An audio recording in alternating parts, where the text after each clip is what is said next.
Halo sahabat nonton, siapa nih yang penasaran dengan kelanjutan cerita dari drama The Matchmaker?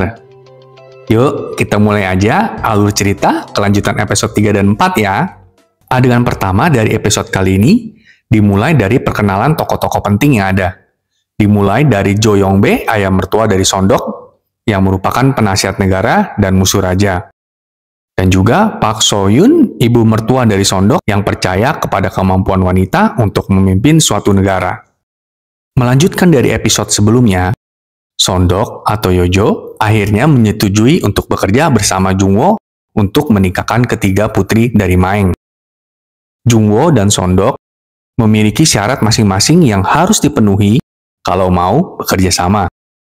Syarat Jungwoo adalah bahwa pernikahan harus terjadi sebelum bulan Juni.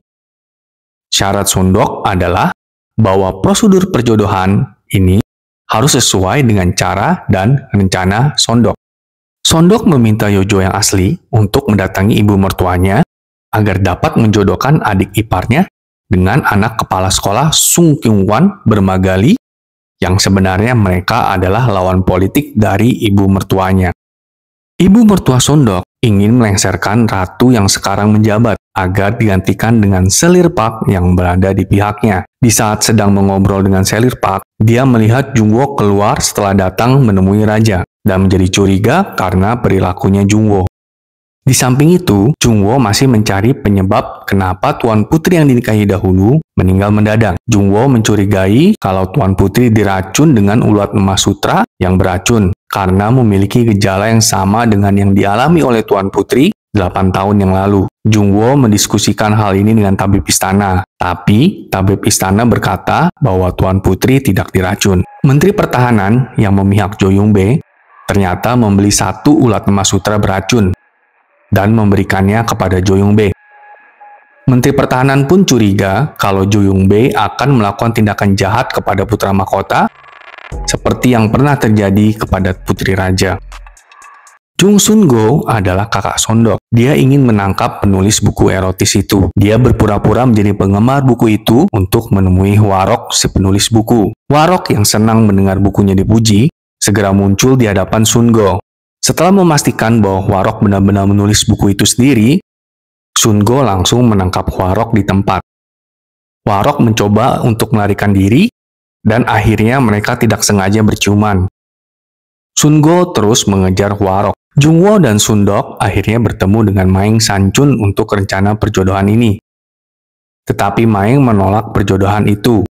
Putri ketiga, yaitu Hwarok, berlari ke dalam rumah. Putri terakhir Maeng adalah Hwarok, si penulis buku erotis. Sebenarnya Hwarok, Sondok, dan Jungwoo sudah merencanakan sandiwara supaya ibunya dan kedua kakaknya setuju untuk dijodohkan. Tapi sandiwara sempat terhambat sedikit karena ada peristiwa kejar-mengejar di toko buku antara Sungwoo dan Hwarok. Sondok yang melihat kakaknya Sunggo sedang mengejar Hwarok menjadi panik dan ikut-ikutan bersembunyi. Sondok bersembunyi di kamar Maeng. Sunggo masuk ke kamar Maeng juga, tapi dia tidak mengenali Sondok yang sedang menyamar menjadi Yojo. Hwarok pun keluar dengan wujud sebagai putri ketiga Maeng. Tentu saja Sunggo tidak menyadarinya. Kakak-kakak Hwarok yang tadinya tetap menentang ide perjodohan ini pun akhirnya menerima karena Sondok sudah mendapatkan izin dari Maeng, ibu mereka. Maeng menerima Sondok sebagai mak comblang untuk ketiga putrinya karena Maeng merasa Sondok adalah agen cinta. Agen cinta pada zaman itu adalah seperti dewa yang bisa mengetahui belahan jiwa seseorang. Keesokan harinya, terjadi keributan di kediaman Maeng. Menteri Pertahanan memaksa putri pertama Maeng untuk menjadi selirnya. Maeng dan putri pertamanya ditangkap karena menolak lamaran dari Menteri Pertahanan. Sondok yang mengetahui keributan ini segera memikirkan ide bagaimana membantu Maeng dan keluarganya. Sondok meminta kakaknya, Sun-go, supaya putri pertama Maeng dapat menggunakan drum permohonan. Sondok juga meminta bantuan Jungwoo untuk mengatasi masalah ini. Menteri Pertahanan akhirnya tidak dapat berkutik, karena dia dituduh menyalahgunakan kekuasaan dan korupsi selama ini. Menteri Pertahanan meminta tolong kepada Jo Yong-bae, ayah mertua Sundok. Jo Yong-bae memberikan saran agar Menteri Pertahanan menemui Jung-woo untuk membantunya. Tanpa mereka ketahui bahwa sebenarnya Jung-woo ada di pihak Sundok. Sehingga Jung-woo berniat untuk memberi pelajaran kepada Menteri Pertahanan. Jo Yong-bae memberikan ulat sutra emas beracun kepada salah satu dayang. Sementara itu, kepala cenayang memberitahu Ibu Suri bahwa putra mahkota harus meninggalkan istana sementara, karena sepertinya akan ada malapetaka di istana. Jung-woo bertemu dengan Sundok di perpustakaan untuk membahas perjodohan ketiga Putri Maeng. Sundok percaya bahwa kontak mata adalah awal pasangan untuk jatuh cinta.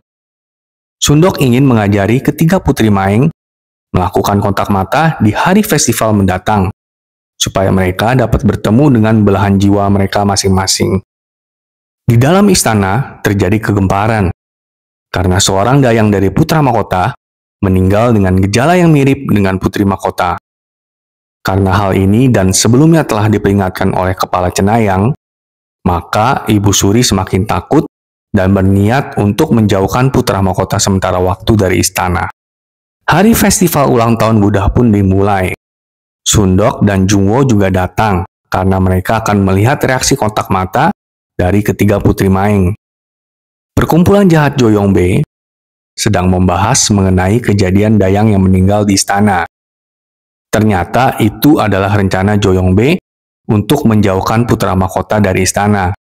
Dan ternyata, kepala cenayang istana adalah seseorang yang berpihak pada perkumpulan jahat ini. Ibu Suri akhirnya memindahkan putra mahkota ke suatu tempat yang tidak diketahui oleh banyak orang. Sundok yang mau menyamar menjadi Yojo si pengcomblang sulit mendapatkan ruang untuk berganti pakaian.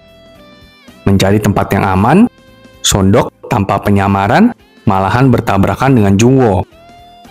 Sundok tidak menyangka kalau Jung-woo akan mengenalinya tanpa penyamaran. Widih, seser gimana gitu ya sahabat nonton? Jadi nggak sabar buat nonton kelanjutan episodenya minggu depan nih. Sampai jumpa!